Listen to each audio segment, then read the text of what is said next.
apparently, like if you look, he has a little scar right here, which is indicative of a certain procedure. This is where he got the lobotomy. That's why he is the way he is now.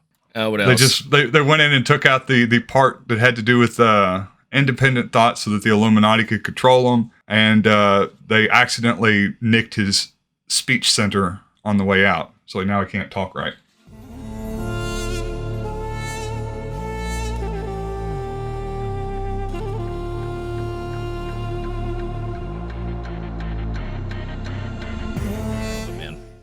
You should try growing them. Oysters are... You grown oysters? Well, yeah, not those.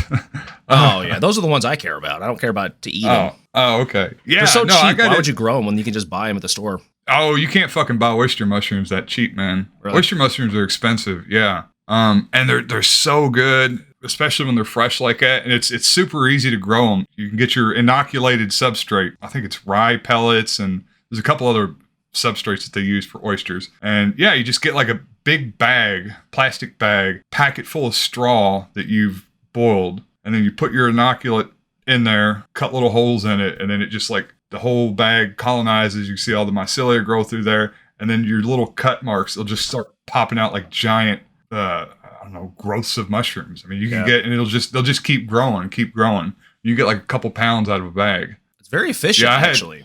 You don't have to fertilize them or anything. You ain't got to do shit. And here's the thing. So when I was up at the house, I had like a utility room in the basement, water heater and shit like that, storage. And so I just had a bunch of these bags. I'd spend a day getting them all, taking all the straw. You got to boil it. That's the kind of sucky part. Getting everything made up, put it in there. And then you just go down there, every so often, cut a bunch of mushrooms off, go eat them. And then when the flush is done, when they're finally done producing, you can take the bag and whatever's left inside there, like what they say to do is you find a spot where they would grow well. Right. So like I've got a really old rotten tree out here, one in particular, where I've seen mushrooms growing on it. And I would just dig a hole, put that stuff in there. And then like a month or two later, it would, I guess, get more nutrients and it would start flushing again. Yeah. That's pretty similar to how you grow all kinds of mushrooms, I guess, because they say you can take like the mycelium cake when you're growing like magic mushrooms, and then you can inoculate like if you have a compost pile or like a bunch of dead wood or anything like that, and inoculate your yard with them, and they'll grow for years, I bet there's some out there right now, man, all this rain. My yard's full of them. Yeah. Next time they're up, I need to take Allie out and have her really show me what I'm looking for. Well, let's get the show started here. We don't have too much to do today. Let's talk about mushrooms some more. I would love to sit here and talk about them all day, man. They're fascinating. But I know you're not a Twitter guy, but I like to keep you periodically updated on some of this stuff because it's fascinating. It's hilarious. It's a whole subculture that you are missing out on. And I'm not really too deep into it, but there are certain things that I think are worth bringing to your attention just to get your reaction more than anything. Uh-oh, here we go. First off, let me start off with these photos, man. So Trump played golf in Saudi Arabia, and historically, the press doesn't really publicize photos of him looking not his best, but they are not holding back these days. They're turning on him. They're going Ron DeSantis for 2024, so they're posting all of his like worst looks basically this past week. It's been pretty funny. He's looking rough, man. Poor guy. I'm sure the stress is getting to him. He has not had a moment's respite since he left the office of the presidency. So I'm sure he's full of Adderall and testosterone, but that can only do so much. Well, I think he must not have been able to bring it with him because he looks rough, man. I don't know. Oh yeah. And he's got the hat. He's sticking with the hat. Well, yeah, he don't have to do his hair if he does the hat. Yeah, he looks a little worn. Looks tired. Oh, man. Definitely extra pasty. There's a few really good ones. He looks like somebody. Who does he remind me of? Maybe like old Bill Clinton or something. Oh, no. Look at that one. It just doesn't look good. Like that's a guy that you could, like, it was never handsome a day in his life. What happened to him between, like, the plane trip over? He doesn't, his skin isn't orange. That's what it is. Oh, you're right. His skin, so he looks sick because he's just white and pale. Huh. And his hair's not dyed, so he's just his normal, he's really an albino, and this is his true form. He looks like a fucking turtle, dude. He looks very odd. Yeah, you're right. I guess he must really spray tan. Yeah, it's gotta be. But yeah, I mean, like you can't see the circles around his eyes or anything. Huh. It looks like he's had a nose job, doesn't it? Or something. Something looks weird with his face. I don't know, man. Yeah, it's kind of like sunk in right here. He's kind of got like the Michael Jackson, like it's collapsing a little bit. Yeah, like something, or his Right there on the Botox. side. Like his eyes aren't smiling. Like he's smiling, but his eyes aren't moving. Like he's had some Botox going on. Very strange. His eyes, like they look a little pulled up like this too. Like he's, I don't know, maybe he had some, like they're pulled up and back. Oh, like a facelift, you think? Yeah. So actually, as one does, I went down a YouTube rabbit hole, I don't know, this past week. And I ended up on a channel of some woman that talks about plastic surgery. And she was just discussing the theorized plastic surgeries of Donald Trump versus the theorized plastic surgeries of Joe Biden. And then ultimately she comes to the conclusion about how much would it cost to, like, who cost more to look like what they look like. And yeah, there's all these little telltale signs, I guess, for different procedures that you have done on your face. And Interesting.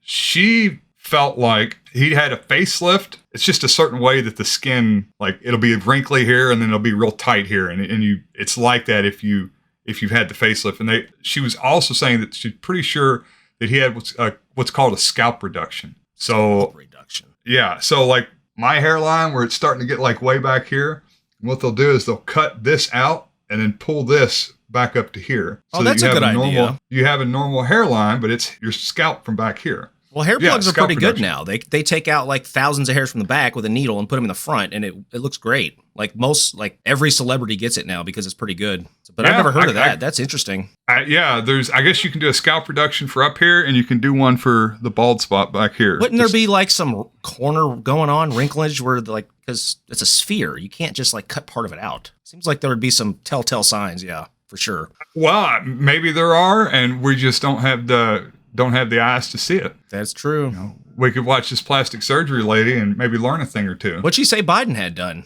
Botox, facelift. Oh, sure, yeah. I think that was really it. And she was saying, like, with Biden, apparently, like, if you look, he has a little scar right here, which is indicative of a certain procedure. Yeah, I don't know. There's the lady's whole channel is about just figuring out which celebrities have had facelift and work done and gossiping about it. And I spent like 20 minutes listening to it. This is where he got the lobotomy. That's why he is the way he is now. That might have been it, yeah. What else? They went in and took out the part that had to do with independent thought so that the Illuminati could control him. And they accidentally nicked his speech center on the way out. So now he can't talk right. This one you've probably seen. This isn't just Twitter. This has kind of gone pretty viral as well. But it is funny. JR15. It is now day 3, SHOT Show 2022. I'm here at We One Tactical with Eric. Eric is the owner. He's also the idea behind what he's holding right here. So Eric, what is this? This is the JR15. So what we have here is a scaled down AR-15 in polymer. It also weighs 2.2 pounds. And it's about a 20% reduction in size. So, and that's awesome. As you can see, like the advertising is geared towards, I mean, there's like a skull and crossbones with a binky in his mouth for their icon. Weighs 2 pounds. They're openly marketing this to kids. So initially, when I seen this photo, it looked like the little cross over his eye was an X, and I was like, is there like some insinuation about killing children with this? Because there's little baby skulls with X's over their eyes, and it seemed a little more morose, I guess, than it actually was. It's still kind of morose, but I mean, it's kind of fucked up. Did you see the story from Alaska? No, I didn't. There was like 8 siblings in his house, and like the 15-year-old killed 2 of his siblings and then killed himself with a gun he got a hold of somehow. This was like this was Tuesday last week, I think. That's a Tuesday in America, boys. Man. But yeah. No, I mean, I don't know. It's kind of cool. I think if I'm going to have any apocalypse gun, it's going to be a 22 for sure. Well, this is AR. It shoots AR-15 rounds, whatever those are. No, it shoots 22s, right? No, it's I an don't AR-15. think so. It's an AR-15. 22 caliber. You're right. That shoots 22s. Yeah. Okay. Which I guess there's nothing new about that because they've got AR platforms chambered in like just about every round, but I guess it's kind of neat that it's really just the marketing. And I guess he was saying he made it smaller so that it will fit a child's arm. It's scaled to fit a child, and it weighs 2 pounds. It's like plastic, basically. It's backpack size. Right. It seems like they're doing this for publicity, and they were successful. Like Marjorie Taylor Greene was saying that all the kids at Uvalde should have had these. Yeah, this is something.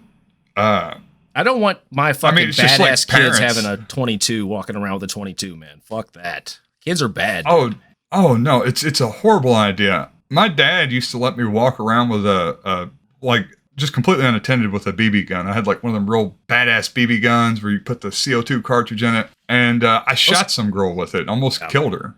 Like I shot, like seriously, I was like 8 years old playing with it. It was one of my dad's friend's daughters, and I didn't mean to shoot her, but I did shoot her, and it went into her chest, and it. Oh my God, dude! It went very close to her heart, and they were not able to take. Like they didn't want to take the BB out because of how far into her it went. Jesus. And and I was a fucking 8-year-old kid walking around with something that could potentially kill somebody. You know, you gotta watch those little whippersnappers. They're not really reliable or responsible. Yeah, you don't need a ID or anything to buy those, man. I mean, those will mess somebody up for sure. Oh yeah, they do some damage. This is Kentucky, man. They might have tried you as an adult. Yeah, 8 years old. Might as well lock him in the slammer, throw the book at him. I bet you he knew what he was doing. I bet you a lot of people are going to buy these to put in their collection because there's no way the Democrats are going to let guns marketed to kids be sold this openly, right? They're going to put a stop to this. Nancy Pelosi Definitely was not. on it. Oh, was she? Yeah. Yeah, there were Senate hearings on some sort of assault weapons ban.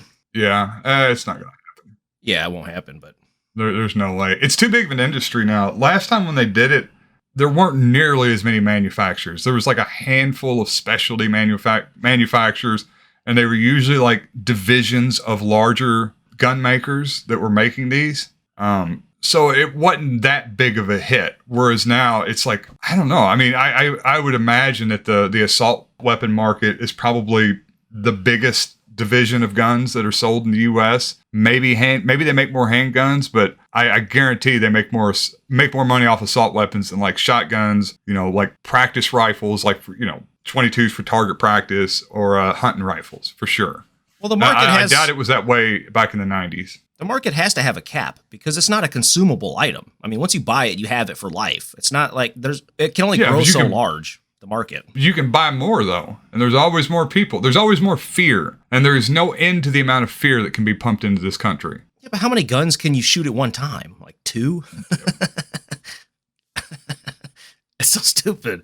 Well, yeah, I don't know. I was trying to think of how many the police have taken from me over the past 2 times. Well, that's one way to get rid of them. Yeah, I think it was 7 assault rifles, and then all the other guns that they took from me. That's a good idea. We need to pass an assault weapons ban, have the cops take everybody's guns, and then smelt them down, and then the market's booming again when they repeal the law. I am legit worried. Every time I hear about one of these, I'm like, you know, whatever, if you're going to do it, but I want to get my shit back before they pass this fucking law. So that I have mine. Right. I don't want to lose mine. Right. Everybody else can lose theirs. Who gives a shit about them? They're not responsible like me. Also this week, either Ukraine or Russia bombed Ukrainian POWs. This was not a very funny story, pretty sad, but they did bomb a bunch of Nazis. So I guess that's kind of good, kind of bad. Of course, Putin blamed it on Ukraine. I don't know why Ukraine would bomb their own POWs. False flag, James. Alex Jones will tell you all about it. You don't know about them false flags. Right, but you don't need a false flag after you've already invaded a country. That's to initiate the invasion. Pretty brazen, man. Well, see, what's going on is Putin, he was taken aback by the public outcry, the unified world response to the initial invasion. And so phase 1 didn't work out that well. He wasn't able to take Kiev. Phase 2 is kind of faltering. He's been having problems securing the eastern part of the nation. Phase 3 is just pure character assassination. Make the Ukrainians out to be the real bad guys so that everybody gets on your side. And then all the McDonald's will come back and we'll start giving billions of dollars worth of weapons to Russia. And then they can take over what they need to take over. Ukraine, Finland, Sweden. It sounds ludicrous. That's ludicrous.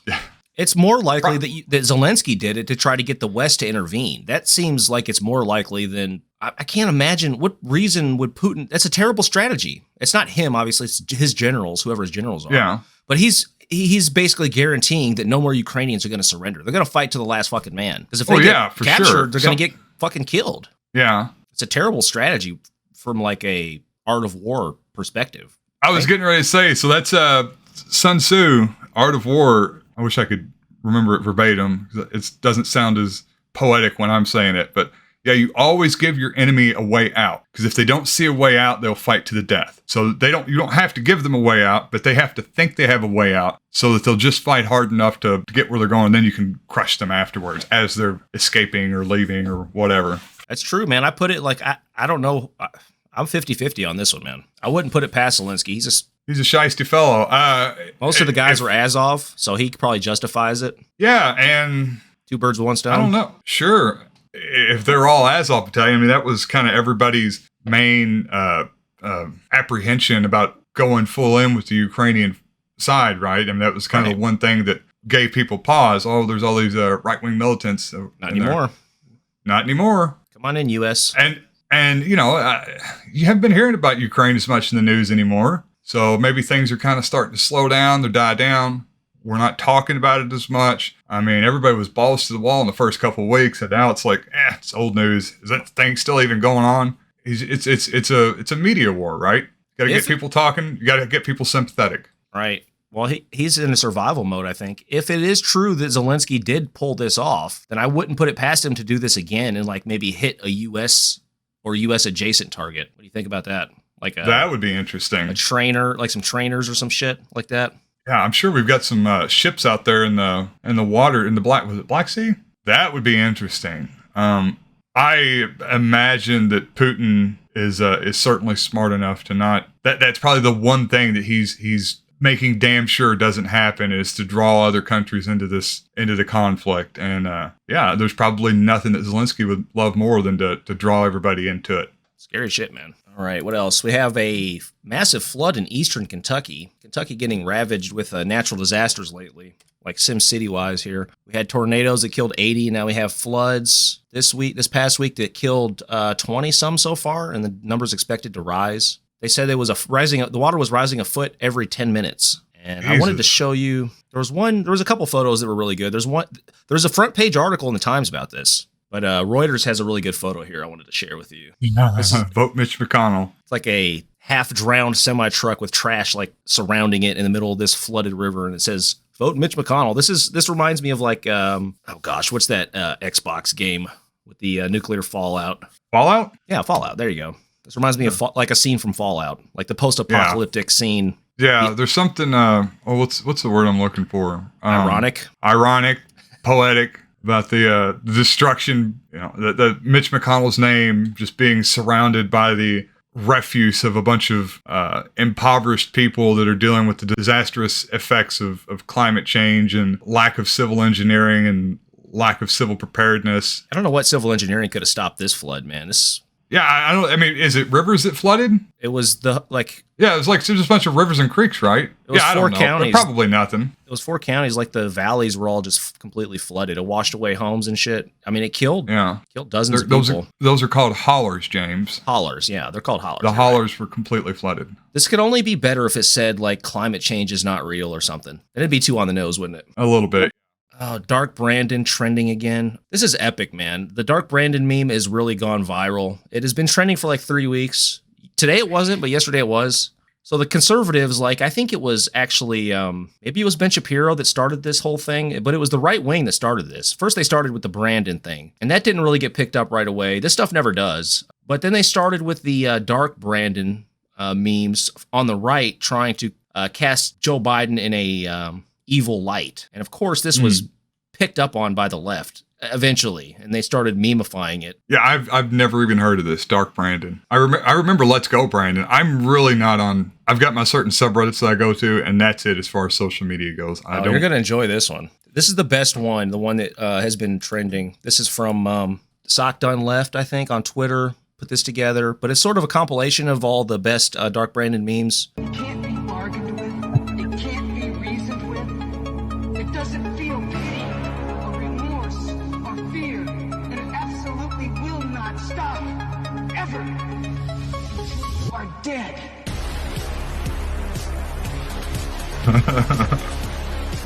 These are all right-wing memes. Well, that one's not.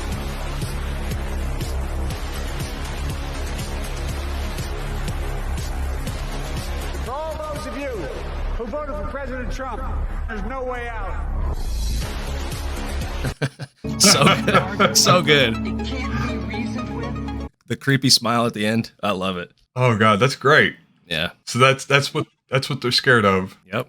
That drives fear into the heart of conservatives everywhere. Some senile old man being led around by corporate interests, the same corporate interests that lead around their guys. Well, he is pretty creepy. He's always been creepy from the beginning. Does some weird shit. Oh yeah, I was talking to my mom earlier, and she was talking. I don't know. She may have been watching this stuff. She was telling me about somebody on Facebook that she watches that talks about Biden a lot.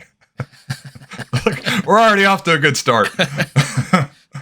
But that's a thing that's worth doing. Yeah. Oh God, I forgot what I was doing. Oh, she was like, yeah, he's just so weird. He's always like smelling kids and it's like weird stuff like that. I'm like, yeah, no, he's definitely a weird guy.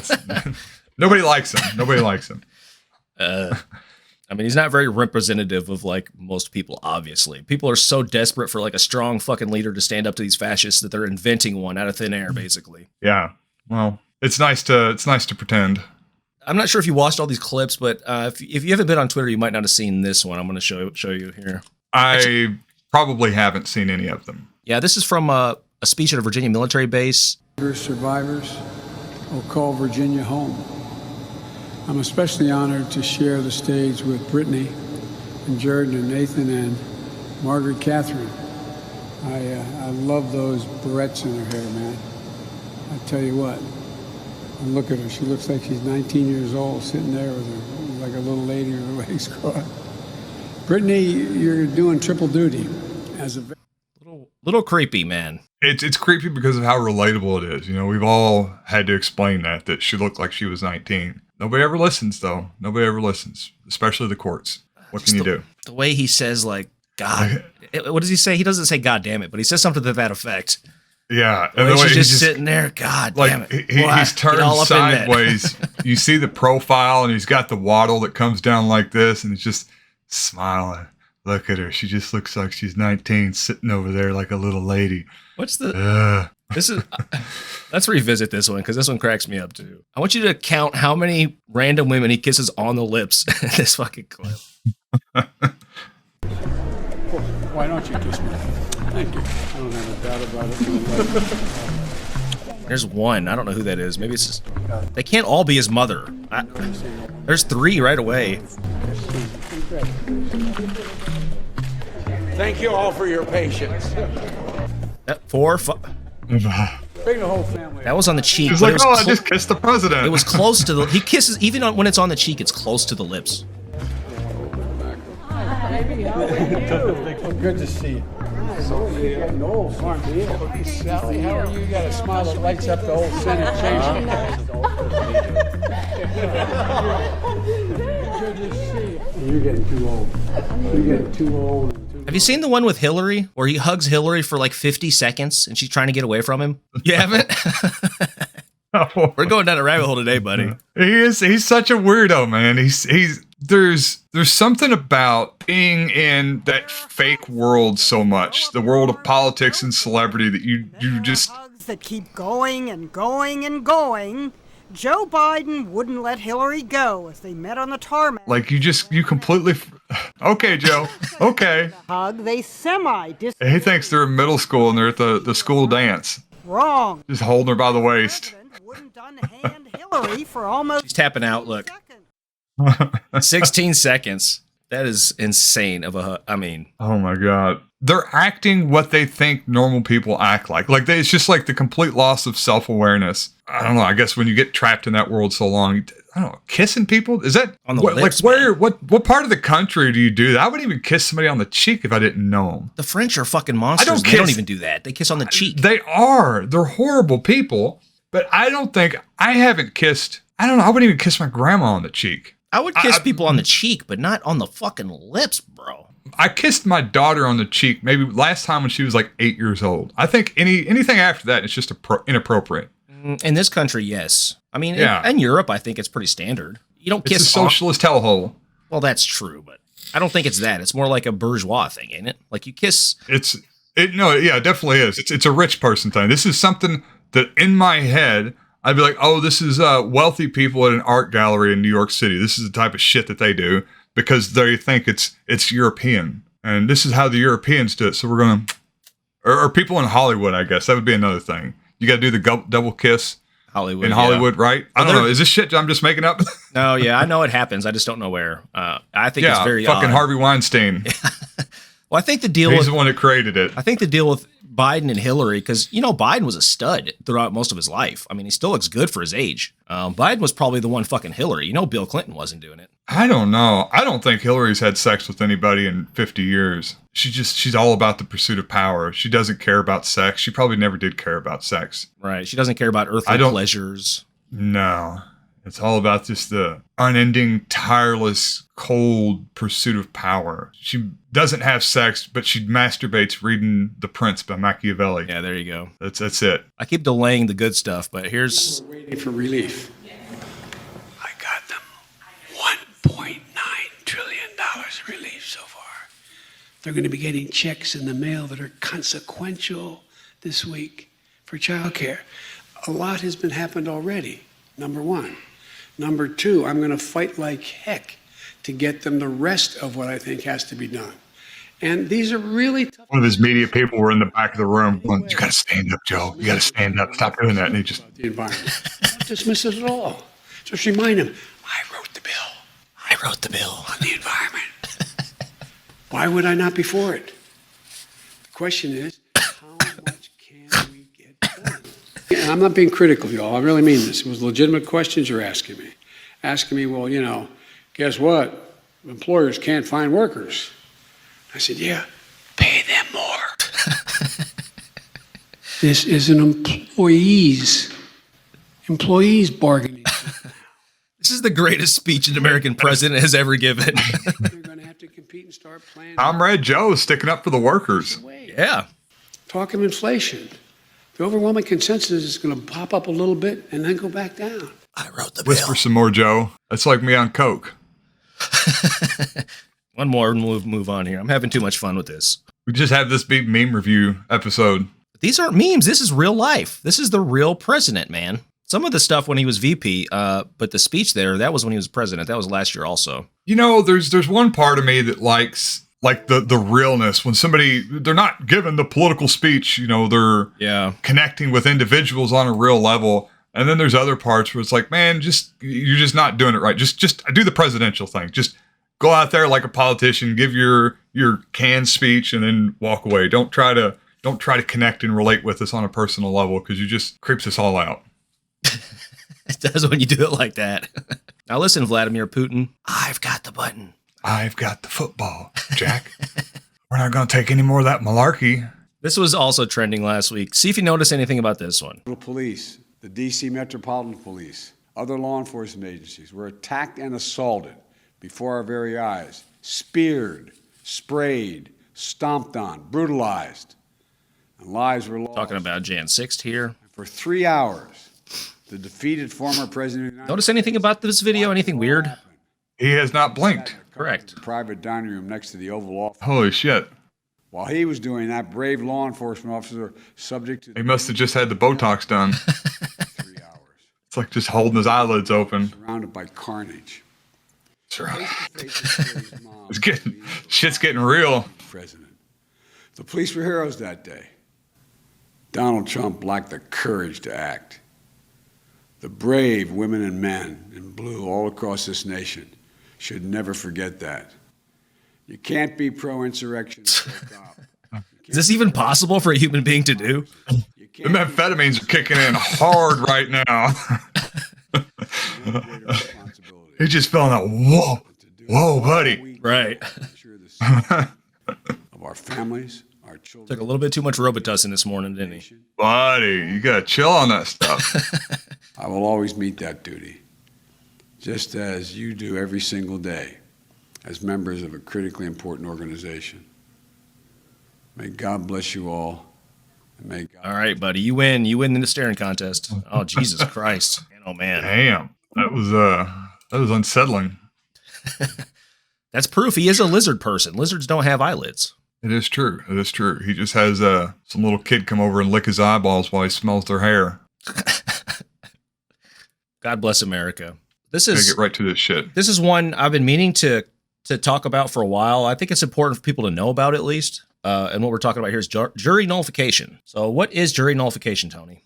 So in the U.S., we don't allow double jeopardy, which is trying someone for the same crime twice. In criminal trials, the jury has kind of the final say. Whatever the verdict is, that is what the verdict is. And it's very explicit as a juror that there's no wrong answer. You come to the answer that you come to. So jury nullification is the jury kind of deciding against the evidence of the case in one way or another. So all the evidence presented in a murder trial shows that the person is guilty, but they may have some sympathetic character to them. They were the victim of abuse, and the jury, knowing full well that they committed the crime of murder, still votes them not guilty because they are sympathetic for whatever reason, or they don't, I guess there'd be other cases like in drug laws where they don't believe that it's a just law. And so the jury finds them not guilty against the evidence of the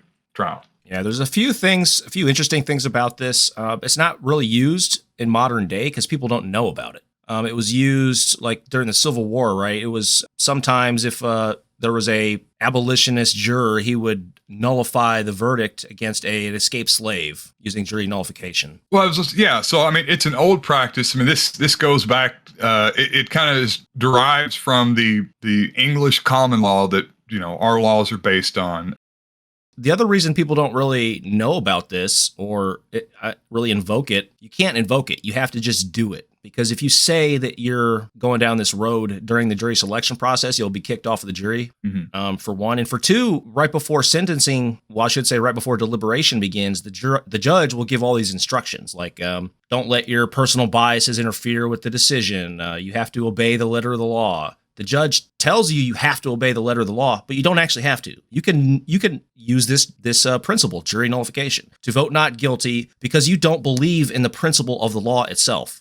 Yeah, sure. I mean, and it's not just, I guess, in the nullification too. I think that this happens a lot more to a lot lesser degree than most people would think. So it's, Sure. even with the sentencing portion of the law, I mean, it's a kind of jury nullification. Even in that, the person may, if it's a drug law, for example, a marijuana case, and the people there are sympathetic or they don't care so much, which is, I guess, kind of the case anywhere, about the marijuana laws, or certainly with the harshness of marijuana laws, juries in sentencing can, give the person time served or give them no time or just let them go with a fine for an arrest. So, I mean, this is kind of the case in my trial. I was, it was a marijuana trial. I was plainly cultivating a felony amount of plants, and I took it to trial, and I only got convicted of misdemeanor possession on the whole thing, stating openly in court that I had 23 marijuana plants, which is well over a felony amount.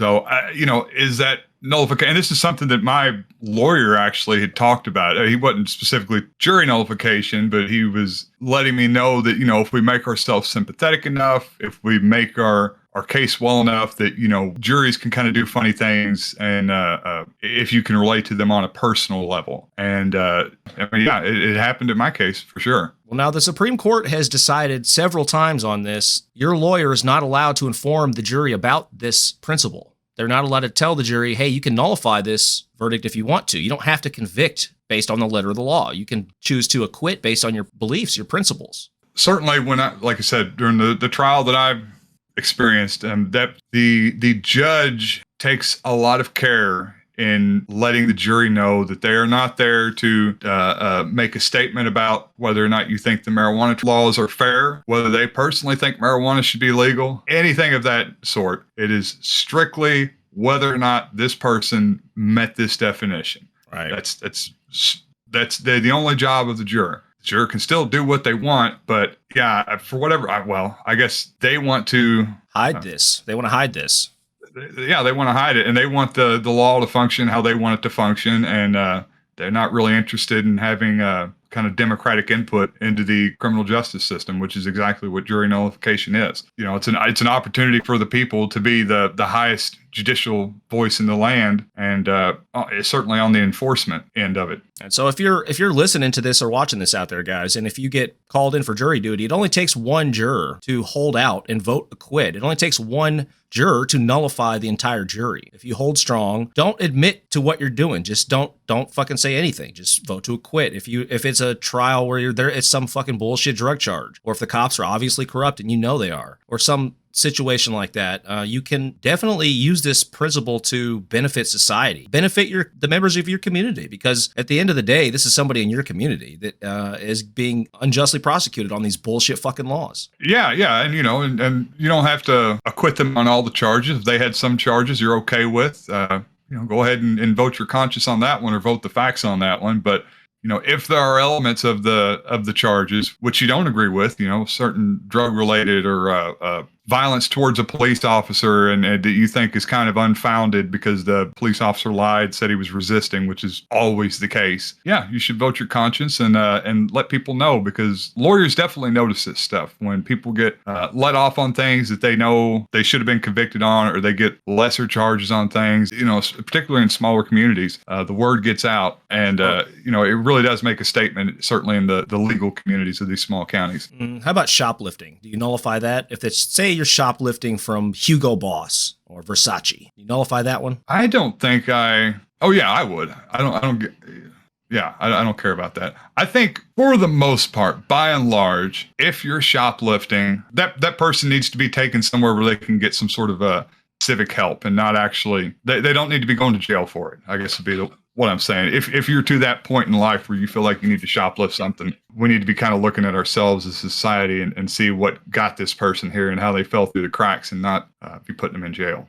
Having said that, who is the Winona Ryder? That was, Winona Ryder. Now, when she got caught shoplifting, fuck her. She can just go to jail. Yeah, lock her up. Lock her up. Yeah, the people, I guess, doing it for a thrill. I don't know. Well, actually, so let's say you were a 16-year-old boy and you go to Kroger and you steal some cough syrup. I don't know. Who would do something like that? I don't know. Some ne'er-do-well, certainly. Now, he's doing it because he's poor, but he's also doing it for a thrill. So what category, what in that scenario, what category does he fall into, and should that charge be wiped out? Well, if it's me on the jury, I'm nullifying that shit. Nullifying? I think everybody should have unlimited access to as much Robitussin as they would like at all times. Sure, yeah. And I don't like putting it behind a paywall, honestly. Tear down these walls, man. Redistribute all the Robitussin, from those with the Robitussin to those who need it. I'm trying to think of what. Yeah. From each according to the Robitussin production to each according to the Robitussin needs. I was going to say the Hunter Thompson quote about no drug worth doing should be sold at a profit. He was probably talking about free Robitussin, I think. Yeah, definitely. Probably. All right. Want to pull this up, play a little bit of it? Go ahead. Run it.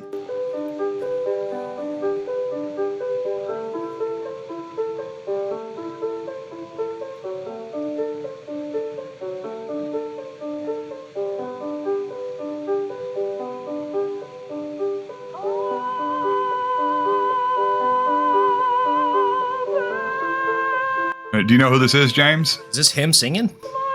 Yeah. This is Alessandro Moreschi, I believe is the pronunciation. He's an Italian fellow. Moreschi. And he is he was the last castrati. Oh. So he was castrated at a very young age so that he would be a beautiful singer for his entire life, and would have that kind of high angelic voice that was really I guess sought after, was really valued. And this was a practice that went on for a long time in Italy and China and lots of other places. And luckily, they started recording right at the end of the practice, and this is the only recording of an actual castrati. But my problem is, James, is that this is what the liberals are trying to turn us all into. A bunch of damn castrati. Castrati. And this is what we're going to be talking about tonight, is the crisis of masculinity that this country is going through? Is this just a dog whistle? Dog whistle for what? Don't you, first of all, about the castrati thing, don't you have to be a good singer too? What if you castrate people and they can't fucking sing? You have to be good at singing. You castrate them, like they're pretty much like owned by the church. So they castrate them at, I don't know, 5 years old or something. And then they just start having them be a choir boy like from that age, I guess is how it works. So they put them through singing lessons and they just start singing at a really young age, and that their voice just never changes as they get older. So I guess by the time you're older, you're a really good singer because you've been doing it for years and years and years. What else did they use them for? Sing for me. They also took their tonsils and teeth out. What the fuck? Yeah. Going at it from both ends. Good old Catholic Church. So this is something I've just been noticing a bit of it lately. There's a couple clips that I'd seen, and then I kind of went down this rabbit hole about masculinity and the right wing's fixation on bemoaning the lack of masculinity in this country and kind of the failing of the traditional gender roles, particularly the traditional gender role of men. So we hear about this kind of across the right wing spectrum. Shapiro, Tucker Carlson, Steven Crowder, and right. Tucker's been on this, and our boy Jordan Peterson, who's often heard to lament, the lack of hard men in this country. He's had a lot to say. You want to go ahead and play this next clip? Yeah. Incidentally, pay special attention to the people that are talking about masculinity, and just ask yourself how masculine they are. These two fellows here. So, Jordan, obviously this new series, Dragons, Monsters, Men, the first one that we're doing together, this series is focused in on how men can be men. Why do you think there is such a crisis of masculinity in the first place, and why are there so many people out there who are angry at you for even talking to men? Well, I think you could think about it as a consequence, in some sense, of the lack of a concept of original sin, oddly enough. Makes sense. People bear an existential burden, It's an intrinsic part of life to, I suppose, to feel guilty in relationship to nature and to feel guilty in relationship to culture. It's difficult for us to live in harmony with the natural world and for the natural world to live in harmony with us, by the way. What the fuck is he talking about? And none of us are all we could be. Hey, just go back a little bit. Do you see the consequences? Change of the face. He goes from this laugh and he pulls his face right here. Right there? Went serious, laughing face to serious face really quick. With us, by the way. And none of us are all we could be. That is odd. All right, that's good. But yeah, so with this, Jordan goes into, kind of goes into his word salad per usual, and relates the lack of masculinity, or the issue of masculinity, as a question of being in conflict with nature and being in conflict with culture. Go ahead. You want to skip to 146? Is associated with rapaciousness and despoilation on the natural front, and then oppression and atrocity on the social front. It's like, well, then if you're the least bit conscientious, because this sort of accusation hurts conscientious young men the most, then the best you can do is, well, let's say castrate yourself. How would that be? And that would be real comical, except that it's also happening. So I guess that's why I think there's a crisis.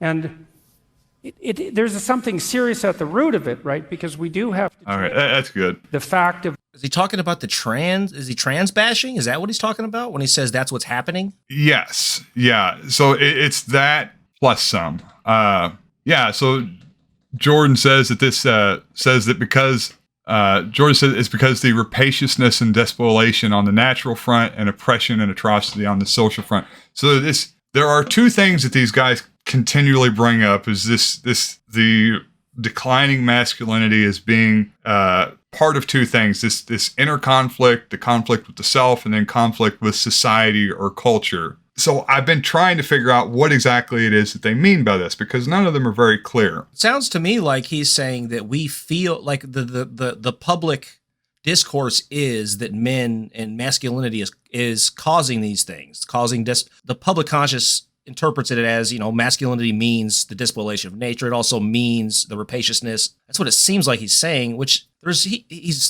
something there, but it's not. No, I don't think that that's what he's saying. We'll go ahead, go to the next clip. I think that the basic problem is the basic problem is actually a really deep problem that I would call the cult of authenticity. I'm not the person who's really focused on this. The author who's focused on this is a guy named Carl Trueman down in Utah. He wrote a fantastic book called The Rise and Triumph of the Modern Self, maybe the most important book of the last 10 years. And what he basically argues is that after the rise of the Enlightenment, there was also a rise in sort of the Romantic era. And the Romantic poets started to argue that true authenticity was to be found interior. Right? It was to be, you look in yourself and you look into your feelings, and that's what makes you truly authentic. See, traditional religion teaches that small children are basically tiny barbarians. And if you've ever dealt with small children, they're tiny barbarians. Right? They break things and they yell at you and they hit you and they're completely out of control. And it's your job to civilize them as a parent. It's your job to teach them roles and to teach them rules. Okay, yeah, that's good. To reward them. Bullshit. Shapiro's an idiot. Yeah. So what I'm getting from this guy is they're saying that there's these two, I guess, constant conflicts between, like I said, the self and culture. So the conflict with yourself is what you want to do and fighting back again. And there's a lot of truth, and a lot of this makes sense. But the assumptions, what they're deriving from it, I think, is probably where I would disagree with it. But the conflict with the self would be what you want to do naturally. So, as a person, you just want to be lazy and have sex with everything. That's what your natural drive is for. And with society, society expects us to have a family, support the family, and fulfill that older gender role. So the crisis derives from this conflict. So they would say that anything outside of this traditional familial role is a derivation and results in this crisis of masculinity. It's kind of hard to pin down exactly what they're saying. From what I can tell, it's kind of an aversion to derivation. There's these stated ideal gender roles and the ideal kind of biblical familial role. And when you're in conflict with that ideal role, which is kind of brought about by our modern sensibilities about sexual liberation, that would be certainly on the personal front. On the societal front, the expectation of society to take care of your family, whereas that you as the man, as the breadwinner, should fulfill that masculine role, and you should be the one that make sure your kids have food to eat at school. Where it's not something that you should throw on society, and you're emasculating yourself if you're asking for society to help pay for your children's health care or their free lunch or whatever. So it's just kind of this appeal to these central tenets of conservatism. Yeah, I guess kind of the on the social front, this biblical position of gender roles and what the man is supposed to be, and then the conservative ideal on the social front of on this. Okay, so on the social front, it's where you're able to take care of yourself and you don't need society to take care of you. Individualistic, conservative crap. Yeah, like individualistic. Yeah. There's going to be a conflict either way between your lizard brain and either the fundamentalist view of the male gender role or the liberal pussified version of the male gender role or no gender role. There's a conflict there either way, right? You're just choosing fundamentalist point of view, ideology. Yeah, sure. The point of this segment is that it's not to argue against their perceptions of what masculinity is. I was really interested in this entire thing kind of as like a marketing tool, as an appeal, because this is language that's been used before, and it's appealing to a certain section of society that I think maybe feels emasculated or feels put off on, and this sort of language about being masculine and taking back what's rightfully yours. Yeah, it appeals to a certain part of society, but yeah, insecure people. Yeah. In this kind of the same vein, Tucker Carlson just dropped his hot new shit. It's his trailer for his new documentary about men and his, I don't know, I guess his love for men or something. But yeah, so we're pretty lucky about this. You got it pulled up? Yeah. Oh, The End of Men, a Tucker Carlson documentary. Hang on. I'll pull my pants off real quick.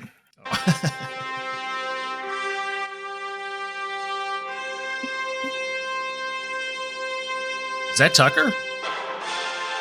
Probably. No, that's not Tucker. That guy's in shape.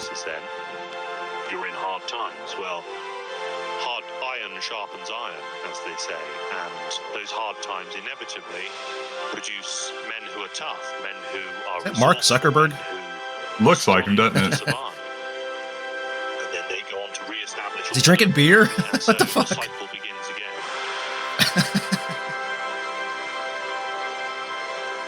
So, first of all, let me just say, nobody with a body like that sits around drinking fucking beer all day. Not Arnold conducive. did, didn't he? No. No, that was in Pumping Iron. They were talking about everybody at the gym would drink milk, and he said, "Milk is for babies. I drink beer." You don't remember that part? It's been decades since I saw that, dude. He might have just been bullshitting too. Oh, he was There's bullshitting. no talent. Promise you. Yeah. So aside from being incredibly homoerotic, where is this coming from?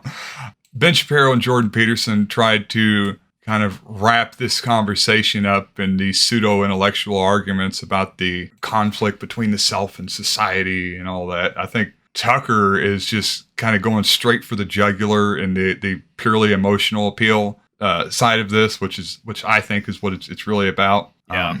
So he's really appealing to the idea that the new man is soft and feminine. This lack of masculinity is what's causing the downfall of our civilization. All the trials and tribulations that are going on across this country, all the hedonism, neglect, and all of that. It's a lack of masculinity. We also, incidentally, we heard that the old refrain about the cycle of civilizations and weak men and hard times and weak men and that whole thing. So all these talking points are just really wrapped up in the right now. And I don't know, it keeps coming up in all these different parts of the right. It's a language that really appeals to these people. I think this appeals to two separate groups. I think it appeals, first of all, to the incels, obviously. Yeah.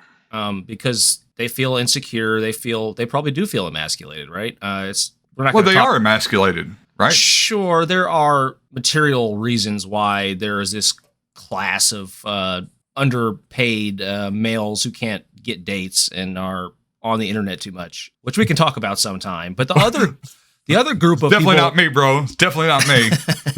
the other group of people it appeals to are Fox News viewers who are older. They come from a generation that created toxic masculinity. This was the whole fucking thing, you know. They're all toxically masculine as hell, and this appeals to them very strongly. They sick of these pussy liberals. These fucking women are getting uppity. And why is that though? Because they used to be the toxic masculine people, and now they're old and they've lost their virility. And they are emasculated now. They are, and they're feeling put upon, and it's not just a natural process. It's robbing them of their testosterone and their boners. It's fucking Nancy Pelosi, man. Which Nancy Pelosi is a boner killer. I mean, for sure, but she's not the only cause of their lack of boners. I don't know. I'd take her down, man. You know how much money she's got? Oh, I'd definitely fuck her for money. Yeah. All those fucking stock options. Perhaps most bafflingly and terrifyingly, men seem to be becoming less male fundamentally, measurably. Sperm counts, for example, across the West have plummeted. They're down almost 60% since the early 1970s. Scientists don't know why this is. Testosterone levels in men have also fallen precipitously. One study found that average levels of male testosterone dropped by 1% every year after 1987, and it's not related to age. In other words, the average 40-year-old man in 2017 would have testosterone levels 30% lower than the average 40-year-old man in 1987. There is no upside to this trend. Yeah, there we go. Once again, we're just playing on those fears of emasculated feeling men, and they need to regain their masculinity. There's something about society that's causing this loss of virility. It's not just you or the fact that you're skinny. You're an old man that's losing your virility. You're some skinny, weird, greasy dude like the dude that was at the cell phone store the other day that definitely ain't getting any. It's there's something systemic that's causing your problems. Oh, it was really sad, man. I was like, come on, dude. At least put some shampoo in your hair. Anyways. I have things to say about this. So first of all, testosterone levels are declining. They're not declining this rapidly. This is a crazy fucking wacko study he's citing here, I'm sure. There are studies that show the testosterone levels are slightly lower than they were a few decades ago. But I mean, obviously not 30 fucking percent. It's a few percentage points, but it is noticeable, and there have been studies on this. And it's not hard to figure out why. We're way more sedentary. When you do physical activity, it increases your testosterone levels.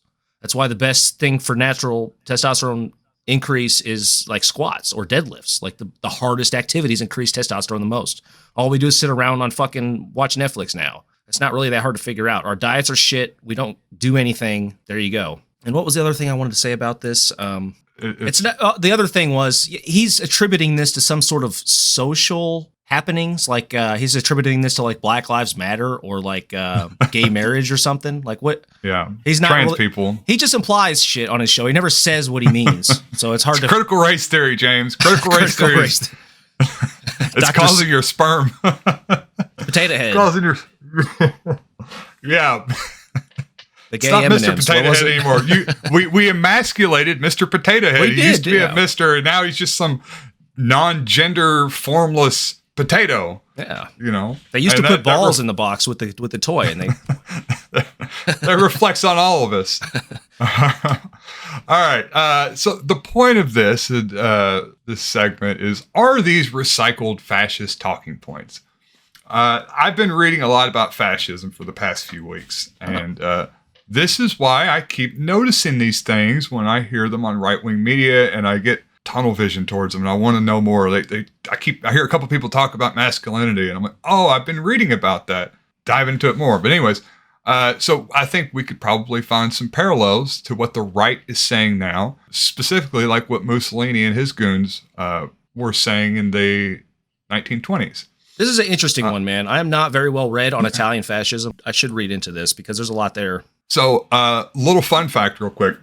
My grandmother that was from Italy. So I got one grandma. All the others are like English, Irish, Scottish rednecks from Appalachia. But I have a grandmother from Italy. Her father left Italy and come to America. He was, apparently he was part of some group that was because there was a lot of like street fights going on in the time leading up to when Mussolini finally took power. And apparently he was part of a group that was fighting against Mussolini, and I guess he saw the writing on the wall, and he said, all right, kids, we're going to go. And that's how my granny ended up here in America. It was a lot of working people fighting each other over different ideologies, man. Yeah. So I'm old school Antifa genes. Nice. So yeah, Mussolini had this idea of exalted virility. In his 1920s campaign, Mussolini decried the breakdown of the family unit resulting from a deviation from the traditional gender roles. I'm sure we've heard a little bit of something like that coming from the right wing. His rhetoric was kind of outright just misogynistic, homophobic, and virilistic. And when I say virilistic, he was talking specifically about children and just kind of that traditional family unit where men should try to have as many children as they want. You should, I guess, the biblical family role. You have the husband who's the provider, the woman who's the caretaker, and your job is to produce children for the state, for yourselves. It could be potentially with some religious connotations, to glorify God, though I don't think Mussolini cared at all about that. Hold on a second. From a man's point of view, the production of the child isn't really, there's not much work to it. I guess it'd be from the care of the child, or the support of the family. You should have lots of kids. You should work hard to support that family, which includes the children and the wife. Incidentally, so there's plenty. Ben Shapiro talks a lot about this a lot. He kind of begrudgingly admits that there were good parts of, there were upsides to the birth control pill being invented, but that ultimately he thinks it's caused a lot more harm than good because it's removing sex from marriage, and it's the exact same stuff. Is the Catholic, point I'm getting at? Old school Catholic bullshit. Well, Shapiro is Jewish, so I didn't even. Well, I guess it would be a Jewish thing too, but.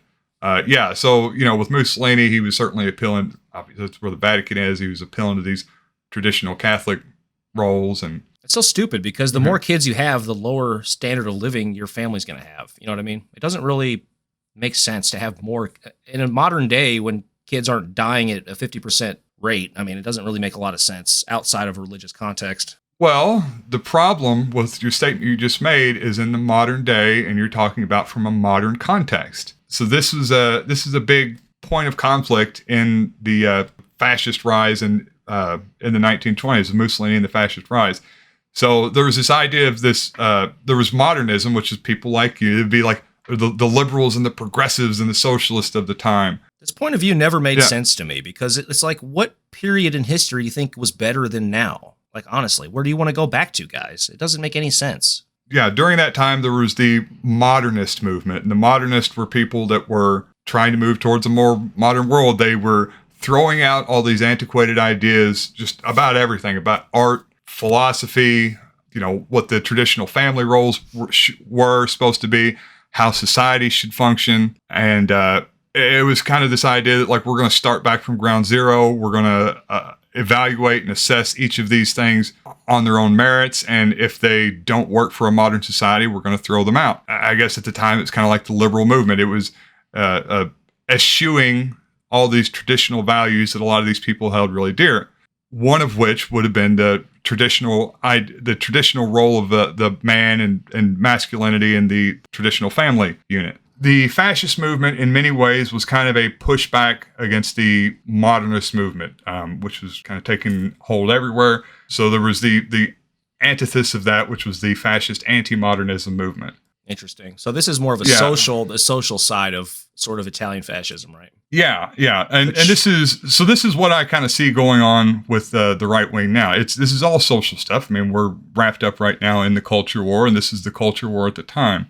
These were the fascists were the anti-modernists. They were pushing for the more traditional gender roles, for the ideal man, the role of the man as the caretaker. Adherence to certainly homosexuality was completely out of the question, and they blamed the kind of the issues that Italy was having post World War I on this. So it wasn't just that World War I had ended and all of Europe was dealing with the repercussions of it, and certainly the whole social order was changing for a number of reasons. The problem was that people had given up on the social system that had worked for thousands of years, a social system that brought all of Europe to the knees of Rome, and they'd moved away to this kind of effeminate bourgeois intellectual social structure, which is just not in concordance with how societies are actually meant to run. It's so strange that this would work in Italy, of all places, after the Renaissance and everything. And it's not like Italy was the cream of the crop before that. The fucking Ottoman Empire ran shit. So it's just very strange. Who does this appeal to? I mean, what sort of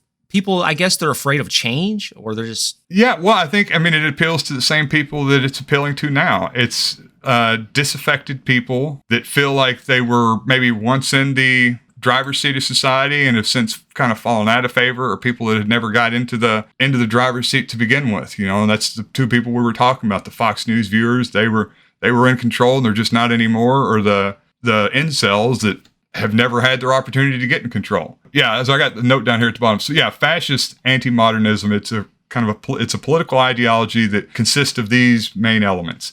It's ruralism. So it's kind of the glorification of the man out in the country, as opposed to those people living in the city.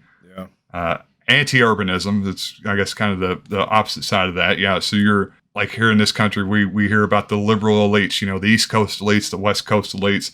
The same verbiage was being used in Italy at the time. Anti-intellectualism. There were all these new ideas coming out of the universities, and they found no value in them. And they not only found no value in what was coming out of the universities in Italy at the time, but they also blamed the universities for all the social ills that were happening, which of course is exactly what's happening right now. CRT, that big boogeyman coming out of the universities straight into your kid's third grade lesson book. I have to feel like we're further than that even in this country at this point, like denying scientific evidence that's objectively true. Yeah. There's a lot of great stuff that Mussolini had said about. We'll get into that some other time. But yeah, this kind of anti-bourgeois bent where they were pushing back against. Once again, this is kind of like the elites, the softer men that aren't out there working with their hands, that they were the problem. Anti-feminism, so there's, feminist movements going on at the time, that was bad. And then pronatalism, so have as many babies as you can. Once again, going back to those traditional gender roles. See, Mussolini was dangerous because he was read on Marx. Like, he understood workers more than, like, for example, Hitler did. And he converted a lot of socialists over to the fucking fascist party, man. He was a smart guy, dude. Oh, sure. Yeah. Well, one thing I've kind of learned about reading about him is it's not about the policies. It's not about what your people want you to do. It's not about what you said you were going to do. It's all about the spectacle and the appeal, and it's all about the feels. You got to get them in the feels, and he was a master at manipulating the feels of people. Get them riled up, blame somebody else. This is pretty much it. So Ardenio Soffici, who was, I believe, like the Ben Shapiro of the day. He would describe this masculinity as it was in rural Italy. The people out there with their sobriety, the strength of their bare arms, tanned by the sun, and their savage resistance to work and fatigue represented a solemn lesson in virility. Oh, Jesus Christ. This That's is some bourgeois propaganda if I've ever fucking heard it. It is. This is the same shit we hear today. It's the appeal to the heartland. The real men that work in the fields, the idealization of the blue collar worker. And it just like today, it's a bunch of people that have never had a callus on their hand, like Tucker Carlson and Ben Shapiro, that are out there. These are the real men out here, the guys out there that haven't been educated and that are working a pitiful, hard job. They're just trying to survive. That's the real men. And they associate themselves with those real men too, when they're certainly anything but. Got a third generation fucking billionaire like Tucker telling people they're not working hard unless they're putting in 18-hour days in the fucking fields. I know. It's absolutely insane. So this is kind of it. I thought it was some interesting correlations and wanted to go through it. I also found something as I was reading through this. There's this guy, Robert Paxton. He come up with what he calls the 5 stages of fascism. I'll go through them and you maybe figure out where we're at. All right. The first stage is the initial creation. In initial creation, you have small organizations of fascists start popping up and letting themselves be known to the public. In our modern day, this would be called 4chan. So the second Republican phase, Party. These small groups of, I think the Tea Party really, that might be number 2. Number 2, these small groups of fascists begin organizing and putting their weight into certain political campaigns and figures. Sure. Okay, so that's second stage of fascism. America And first, he also mentioned, he said, there's only 2 fascist movements that have made it all the way to 5. Most of them will start at some point and they never make it to the end. So just because you don't make it to the end doesn't mean you're not fascist. You're just not successfully fascist. Right. Number 3, individuals backed by these disparate fascist groups gain power. So that may have happened a few years back. Number 4. Stand back and stand by. Number 4, the fascist individuals or individual in power use their position to drive out the existing power structures. Yeah, this is where they got tripped up. He was talking about all the judges he appointed and normalizing beating protesters and tear gassing them for peacefully demonstrating. And then, he tried that whole coup thing, but that was just a bridge too far. It didn't work out. Everybody was a pussy. Well, the first time. Yeah. And then, number 5 is either radicalization or entropy. So it either perpetuates or it just dies off at a certain point. I don't think that's really accurate. I think what's happening in this country is the institutions are being eroded from the inside and becoming less democratic periodically. We're seeing a huge wave of that now with the voter restrictions. The Supreme Court, if they strike down the ability for state judges to override the state legislatures gerrymandering. I know in the South, there is state assemblies removing election workers and replacing them with pro-MAGA election workers. There's all these anti-protester laws, anti-free speech laws. It just seems like the actual electoral system itself is going to be eroded from the inside, and it's going to be very easy to elect a fascist leader. I don't think that Professor Paxton, or I guess the world, had never seen a fascist takeover from the inside. I mean, it's generally something that's imposed from the outside. These groups get together and take the reins, but the groups are already in, they just can't be open yet, right? I mean, that's what we're seeing here. They already have the power. They're just not being explicit in the power, the usage of that power yet. I'm not sure. You don't think Mitch McConnell? It's hard to say, man. He's been in there a long time. I don't know if I think he'd hop on board if a figure like Hitler came to power. I think he'd hop on board. They're politicians. They don't have any actual principles, man. Yeah. That's the thing. They just sit in the halls of power and say what they need to say. I think what we have, what's different now. So like traditionally you would have a charismatic leader that needs to build a bureaucracy. Today we have the bureaucracy is already set in place and just waiting for the charismatic leader to come in and take control and push it the rest of the way. That's a good point. I think the system was already pretty flawed to begin with, and it's allowed this to happen. And this was all predicted by Marx and Lenin and Engels and many others throughout history. This is the dying empire. The institutions have to be strong to resist that sort of the influence of capital in the system. It accelerates over time, too. The consolidation of capital accelerates over time. There's a term for this. I forget what it's called, but eventually it reaches a head. That's when fascism rises up. Yeah, absolutely. I guess we'll see in the years to come. There's never been an institution strong enough to really resist that historically. Yeah.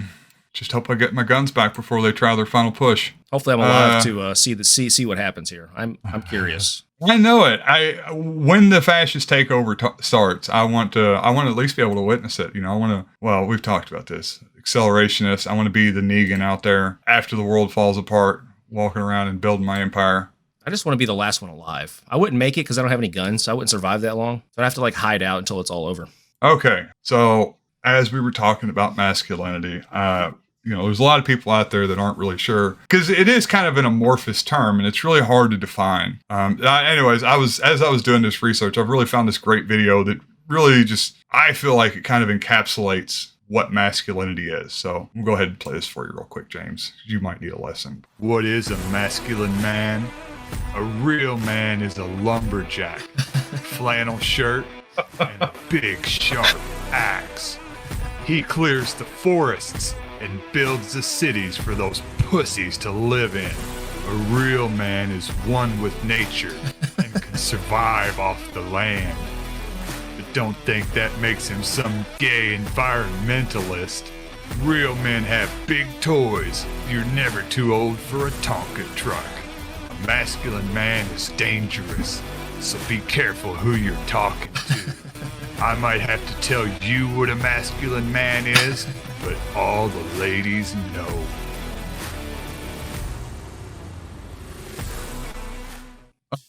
Enough of that. Nothing more masculine than doing karate with only the gi top on, like and shorts. My pants were dirty. I didn't want to put them on. I need to @ Tucker Carlson with that one.